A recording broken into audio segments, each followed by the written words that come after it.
حضرت حذیفہ رضی اللہ تعالیٰ عنہ بیان کرتے ہیں،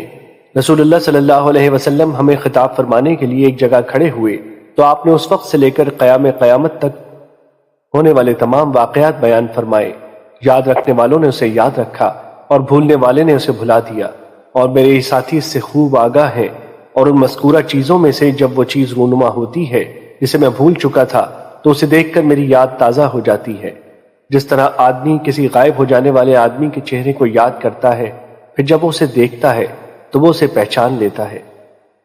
مشکات المصابیح حدیث نمبر 5379۔ حضرت حذیفہ رضی اللہ تعالیٰ عنہ بیان کرتے ہیں، میں نے رسول اللہ صلی اللہ علیہ وسلم کو فرماتے ہوئے سنا، دلوں پر فتنے اس طرح مسلسل پیش کیے جائیں گے جس طرح چٹائی کے تنکے مسلسل ہوتے ہیں، جس پہ وہ پیوست کر دیا گیا اس پر ایک سیاہ نقطہ لگا دیا جاتا ہے، اور جس دل نے اسے قبول کرنے سے انکار کیا اس پر ایک سفید نقطہ لگا دیا جاتا ہے، حتیٰ کہ دل دو قسم کے ہو جائیں گے۔ ان میں سے ایک دل سفید پتھر کی طرح چمکدار ہو جائے گا جسے قیامت تک کوئی فتنہ نقصان نہیں پہنچا سکتا، جبکہ دوسرا دل سیاہ راکھ کی مانند ہوگا، جیسے الٹا برتن ہو۔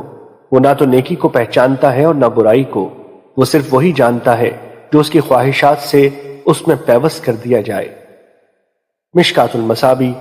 حدیث نمبر 5380۔ حضرت حذیفہ رضی اللہ تعالیٰ عنہ بیان کرتے ہیں، رسول اللہ صلی اللہ علیہ وسلم نے ہمیں 2 حدیثیں بیان کی، میں نے ان میں سے ایک تو دیکھ لی جبکہ دوسری کا انتظار ہے۔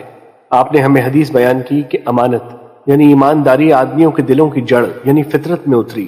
پھر انہوں نے قرآن سے سیکھا، پھر سنت سے، پھر آپ نے اس ایمان کے اٹھ جانے کے متعلق ہمیں حدیث بیان کی، فرمایا آدمی غافل ہوگا تو ایمان اس کے دل سے اٹھا لیا جائے گا،